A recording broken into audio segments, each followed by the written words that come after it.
Hello everyone and welcome to episode number 59 of the PE Geek Podcast.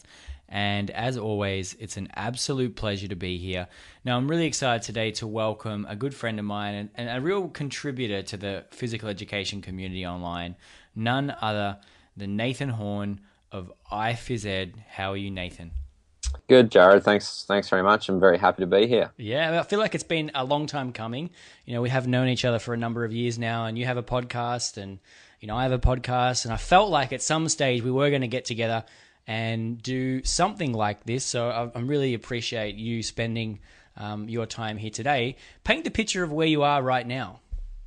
Right now, I'm sitting in my office at my school in Singapore, Okay. ISS International School, just on a free lesson right now. Perfect. So, and yeah, you asked me if I was happy to do it, and of course I was happy to do it. And I think like you've been such a big a help to me and a support to me, and somebody that I've sort of like really gone to for a lot of help over the years. So I'm more than happy to help you out and be on this podcast. Well, it's absolute pleasure, and I love the stuff that you're doing. So I wanted to get you on here to sort of talk through your journey with using technology in your program, but more specifically, even talk about just your journey in teaching in general. And I've heard your story a lot, but for those people that haven't heard it, where did you grow up, and how did you end up getting to Singapore?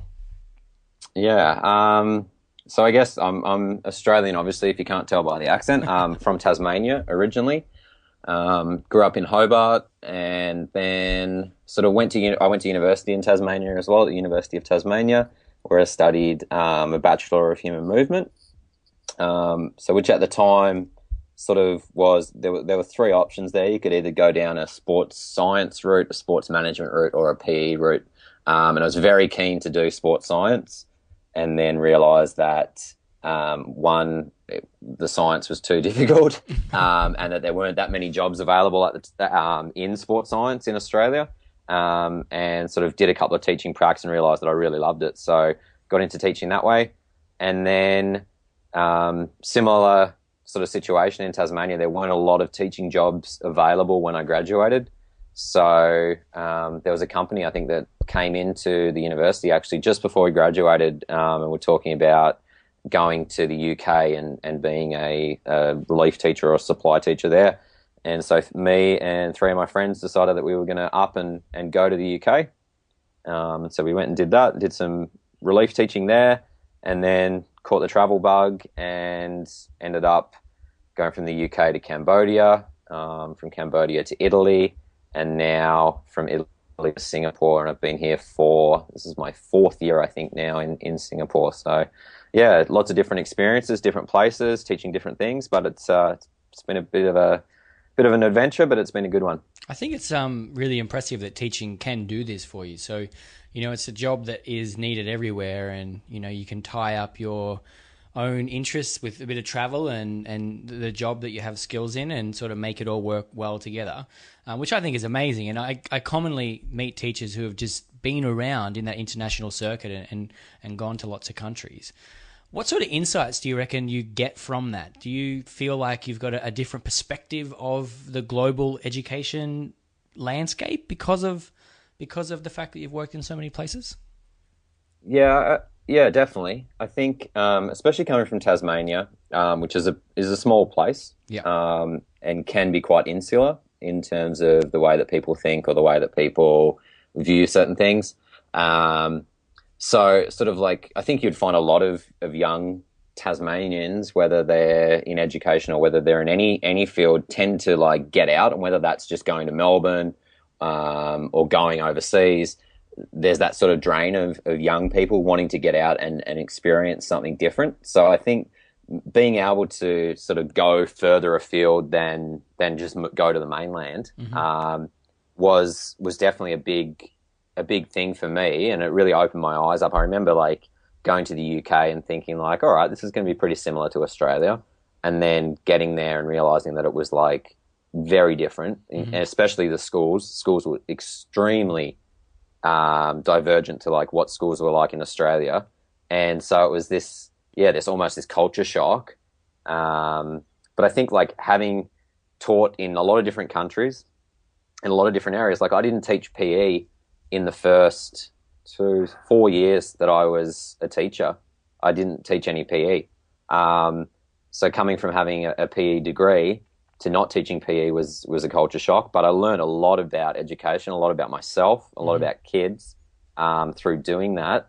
And so then when I came back to PE, when I went to Italy, it was sort of like that passion was back again, and just being able to interact with kids from, like the school I'm at right now, we've got about 300 kids in our elementary school, and there's 50-something nationalities. Yeah. So just getting all those different experiences and different backgrounds, and, you talk about developing kids' physical literacy and stuff like that, and, like so many different cultures of thinking around the value of PE and the value of sport and the value of movement coming from so many different backgrounds. So it's been really valuable. All right. Well, what about the similarities? What sort of similarities have there been with some of the schools? So, I mean, there's obviously some differences, cultural and all sorts of things. But have you seen any like themes that appear, whether that's in a PE context or whether that's in just a general education setting at all? Well, I think at the end of the day, a school's a school. Mm-hmm. And, the structures and the things that are in place within a school are going to be pretty similar wherever you go. I think kids, especially in the sort of primary or elementary years, no matter where I've been in any of those countries, have always been, the same, very excited to be moving, very excited to be active, and playing, and just that joy of movement and joy of being able to be active is always there. Yeah. I think nearly everywhere I've gone, there's been sort of, you face challenges based around the way that schools work, and whether that's challenges with resources or technology or just sort of like the environment that you're in, they're always going to be there. But I think there's as much as there's a difference. I could walk into any of the schools that I've worked in and sort of still feel like I was doing the same job, and sort of the way that I feel about education sort of doesn't really change based on where I am. Awesome. Yeah, it's good to hear. And I mean, I think the same thing. So, I've worked in and work with teachers in lots of schools, and you do see similarities and same issues and challenges, probably more so in that area. Like the common themes of things that people struggle with seem to be global, and then there's also common things that people strive and get success with. So I'm glad that you sort of mentioned that as well. So you landed in Singapore, and at that stage you were starting to teach PhysED, I'm assuming, around about that time, and then somehow you got connected to the internet, and then therefore the social networks and PhysED. How did that all happen? Yeah, so I think probably my first, so like when I was in Italy before I was in Singapore, was the first time that I was teaching PE full time. And I was there for 2 years. And sort of the second year I was there, the school got one iPad for the whole school. And I remember thinking like, oh, I'd like to use that. No, because nobody else was using it. Yeah. And I took it and used it a bit. I had to sign it out. And so that was probably my first, the first time that I'd used technology. And it was around the same time that I sort of like somebody suggested that I get on Twitter. And so I did that as well, and found it really not useful at all. I was probably used it. My first ever use was the same thing.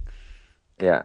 Yeah, I think I used it for like 2 weeks and then realized that I was like, what is this? Like, I don't get it. And then I went away from it, and then it took encouragement again from somebody else to say, no, like, stick with it, and then sort of followed the right people and started the conversations. And I think you were one of the people that I probably connected with at that point, because I saw what you were doing. It was, I think, you and Andy pretty early on, and then Joey were probably three of the first three people that I connected with. And it's really interesting because now probably the three of you are the three people that I have the strongest connection with and continue to connect with. So it's sort of come full circle in that sense.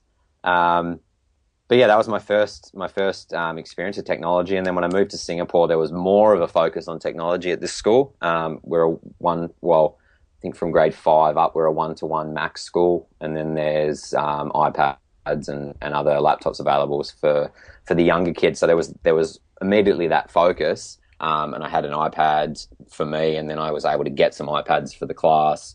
And I started blogging for the the school. So I had the school blog, issphysed.weebly.com. And then that sort of, once I saw how easy it was to blog, I thought, I could, I'd like to start my own blog so I can reflect on what I'm doing as a professional. So I started iphysed.com and sort of just went from there. And it's just been this sort of like exponential growth from there of looking at different ways to do things and ways to make things easier. Perfect. And your website, iPhysEd, is one of the only sites that I personally continue to read. I find everything that you do there really, really valuable. And I think you've hit the nail on the head for me as well about why I continue to write mine. And it's very therapeutic in many ways. I mean, you've got to put your ideas on the table, and people may not agree with everything you say, but it creates this discussion and dialogue, and it definitely helps the person who's writing it grow. Have you found the same sort of thing? Oh yeah, definitely. Like just even last week, like I was, like I know that this episode's going to go to air a little bit later, but there was the video that has been going around on Facebook and of the like tic-tac-toe relay, and it's been viewed 25 million times. It's a fantastic game. Like it's awesome. Like as soon as I saw it, I was like, that's a fantastic game. And then all of a sudden, like I just got this real like this thought in my head that I couldn't get rid of when I saw people just retweeting it and putting video. Oh, here's what I did in my class.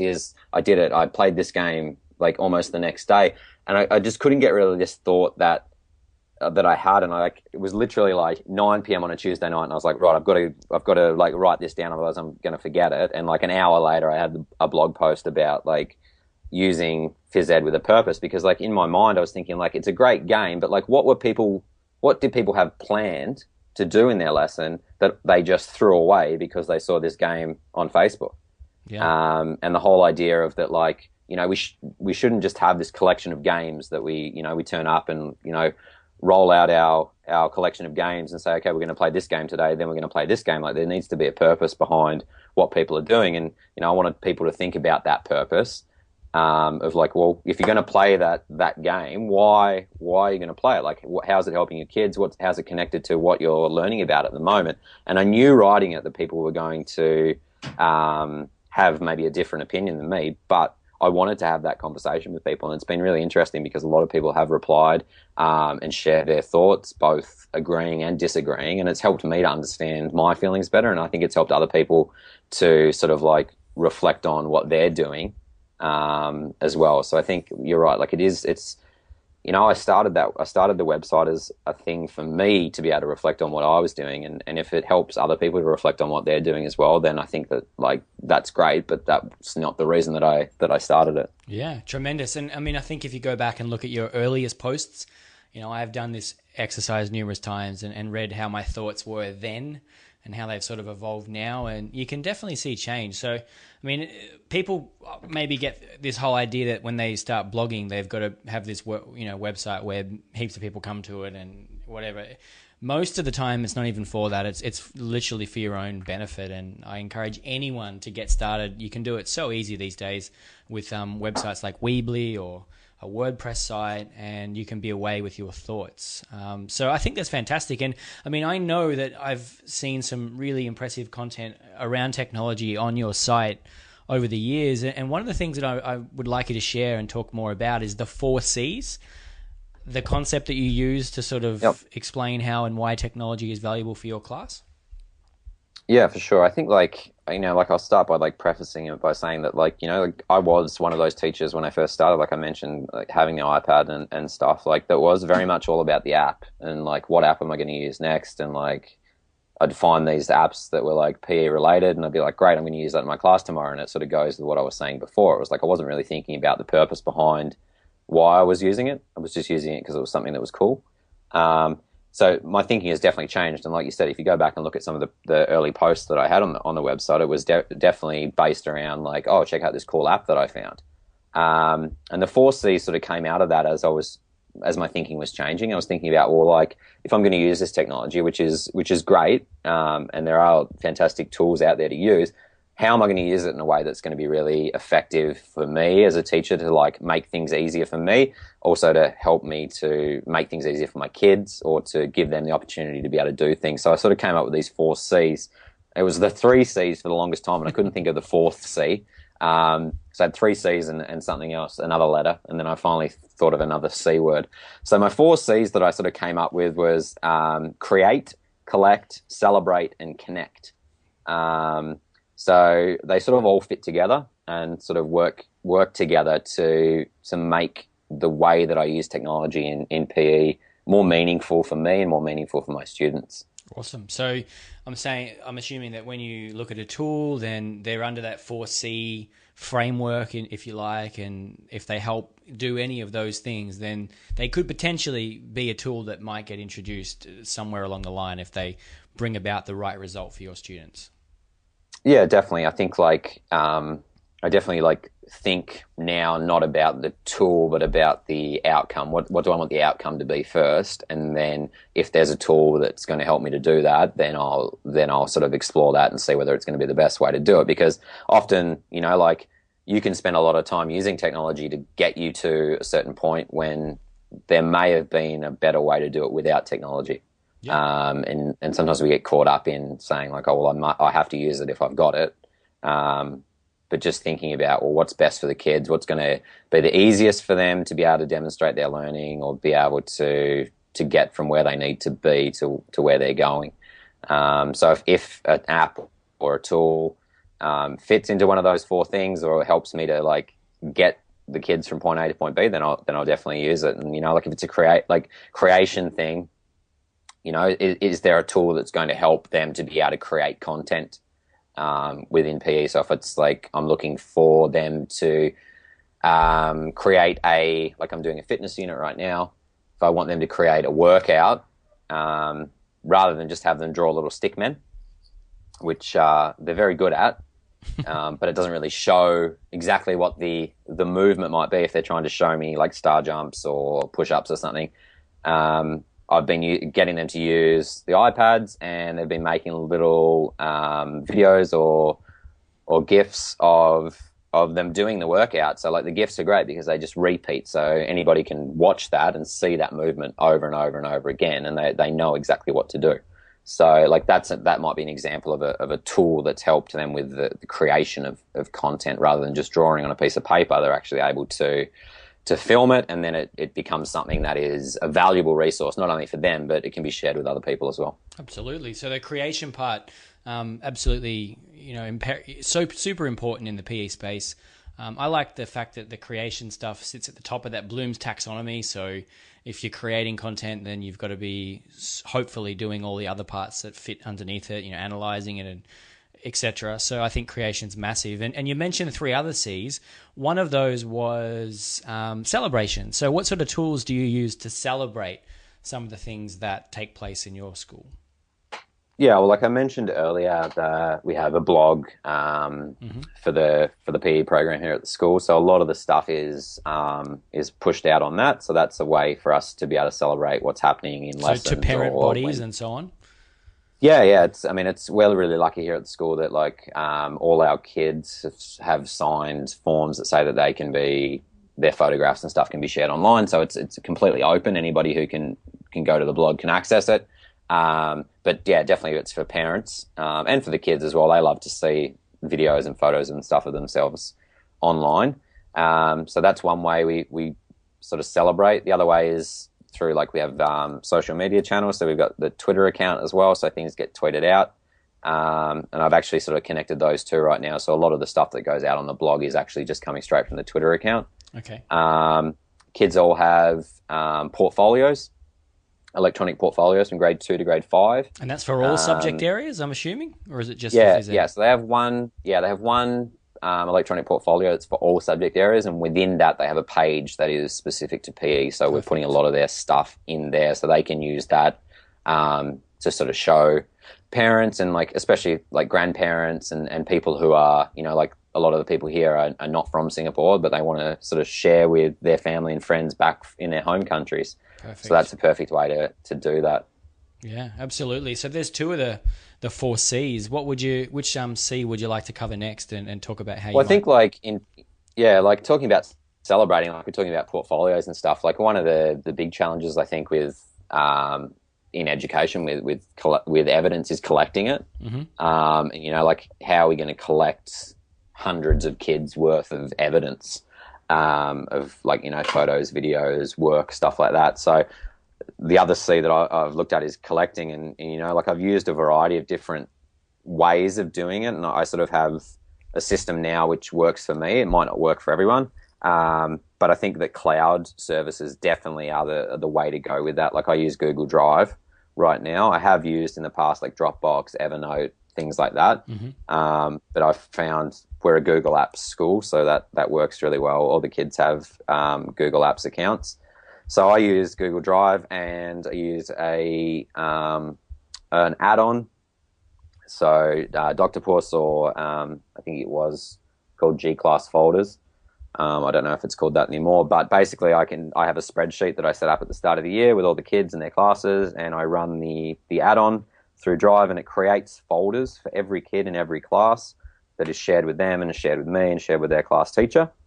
So any time that we're doing anything in PE, using any of the devices, they can just automatically save any photographs or videos or anything like that into their folder, and it's then accessible to them, to me, to their classroom teacher at any time that they want. And then they can take that sort of stuff and transfer that across into their portfolio.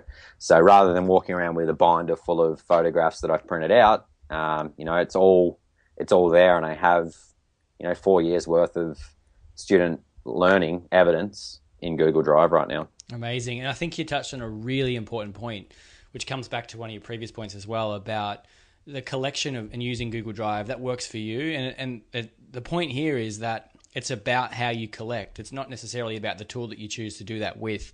You're getting the outcome with one tool, and someone else can get the exact same outcome in terms of collection with another tool. So it really sort of hones in on that message that you made earlier.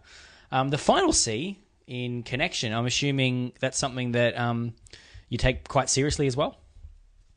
Yeah, definitely. And I think like connection, you know, like it could be as connecting with, as me as the teacher connecting with other teachers, or it could be the kids connecting with other kids. Sort of like, I think like my first thought about it is like me connecting with other PE teachers, because often, you know, like teachers are in situations where they're in a department where it may only just be them. So they don't get to have those rich conversations with people all the time about, you know, reflecting on what they're doing or sort of bouncing ideas off each other. So being able to connect with other teachers in other schools in similar situations or in different situations enables you to be able to think, you know, like have those conversations where, even though you're not in the same room.